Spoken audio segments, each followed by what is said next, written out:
What's happening, family? Dr. Joe here. Hope each of you are well and blessed. Got a great question. Dr. Joe, my mother was just diagnosed with cancer. What are your thoughts?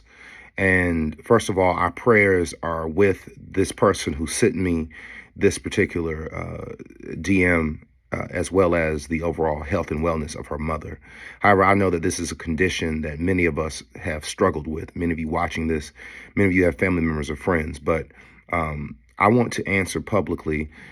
If you get cancer or someone is in your family and unfortunately is diagnosed with cancer, what would I do if I were in that situation?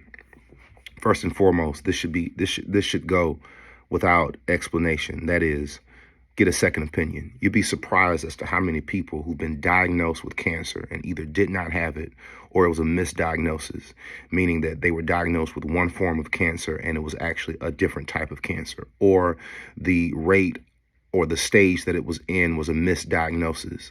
Those two things are the premise of how any form of cancer is treated and how the person should respond to it. So the first thing that needs to happen is a second opinion. All right. The second thing that needs to happen if a person has cancer is the subject matter of one's metabolism must be addressed.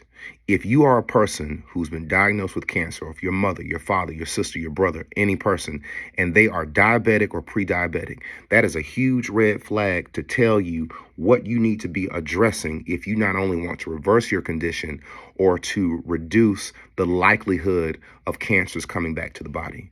Science has already taught us that individuals who have metabolic syndrome, individuals who have faulty metabolisms, i.e., individuals who are diabetic or something about your metabolism is not functioning with efficacy, have higher degrees of cancer. We all know this.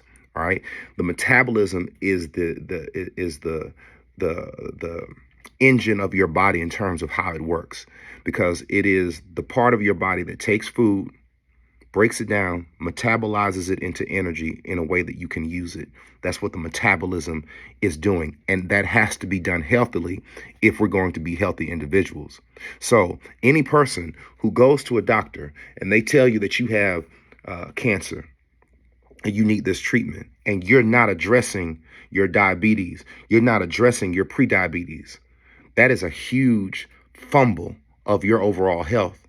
Because if you go through the treatment and your metabolism is still compromised, the likelihood of the cancer returning and the likelihood of you healing yourself is going to be exponentially less than a person who addresses their diabetes, reverses their condition, and heals themselves in order that the body can be to a place and state that it needs to be. If I have a healthy metabolism, then that healthy metabolism is going to lessen my condition of cancer, lessen my, likelihood of cancer, lessen the likelihood of different illnesses, lessen the likelihood of heart disease. Statistically, we know that.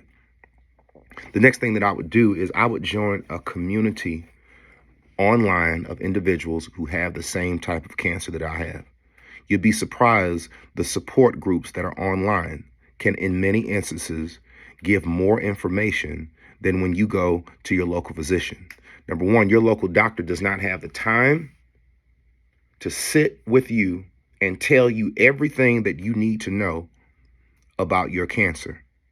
Again, your doctor, the business model of medicine in the West, does not give the time. You got 10 to 15 minutes with your local physician. They have to structure their businesses and their practices like that in order for it to be profitable. This is nothing against doctors or physicians, but this is a flaw of the system. But it also should create individuals to understand that your number one health advocate is not your doctor, but it's you. In these small support groups, these individuals who are suffering with the same type of conditions that you have information that in many instances is endless, because they are actually suffering with it. They're struggling with it. And I'm not saying that everything that they're saying is factual, but a lot of these groups, a lot of these support groups to where breast cancer or prostate cancer groups not only can provide the type of community and the psychological support that you need through something that is traumatic as cancer, but provide a lot of insight through context and experience. Okay. The next thing that I would do is I would explore every single option of holistic treatment before I agreed to Western forms of treatment, meaning what? Chemotherapy, radiation. A lot of times people seek holistic treatment after they get Western treatment, i.e., radiation, chemotherapy, and it does not work. If it's me, what I'm going to do is I'm going to explore every form of holistic treatment before I decide to get chemotherapy or radiation. Why? Because of the negative impacts of chemotherapy and radiation. We all know that. A lot of radiations can have created later types of cancers, leukemia, blood cancers.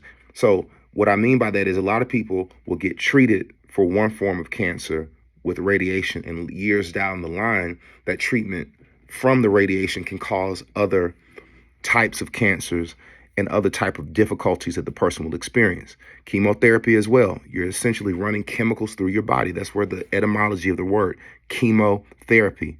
It is the therapy by way of chemicals that literally, in many instances, weakens the body. Okay? No person should do that if you have not explored every type of potential treatment. But don't go to your Western doctor asking them about holistic treatment, because they are not trained to find efficacy, most of them, in that.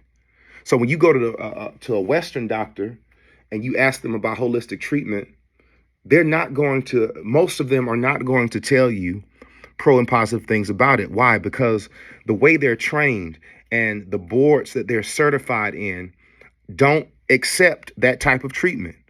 It is against everything that they stand for. So if you go to a doctor that is a Western doctor, it has to be an individual, if you're looking for positive remarks about holistic treatments, a person who is open to that, and most of them are not. Again, this is nothing against those doctors, but it's just the reality. It's almost like politics. You got Republicans and you got Democrats. You got Western medicine and you got holistic doctors. So you've got to be the person who does your research in two different spheres of influence to be able to make the best decision for you. Okay. The last thing, if you decide to get Western treatment, chemotherapy and radiation, if you decide to get any form of treatment and your overall desire in going into the treatment is not changing your lifestyle, you're wasting your time. Everything about a person who gets cancer needs to be, how can I eat and change my diet to where everything that I'm putting into my body is going to help to promote an anti-inflammatory type of lifestyle for me. All right. Cancer is a byproduct of inflammation. All disease is a byproduct of inflammation. And when you live in the West, we're always eating breads. We're always eating bagels. We're always eating sweets. We're always eating sugar. We got 100 million people diabetic or pre-diabetic. We got 45 to 50 million people with autoimmune disorders. All of that stuff is connected to our lifestyle. We don't move. We don't exercise. We'd rather go and get a BBL or go get cut to look a certain way instead of doing it the natural way. It's the way of how we are in the West. If you get cancer and your number one approach or your number one concern is not how do I change my diet to where it's anti-inflammatory, you're wasting your time.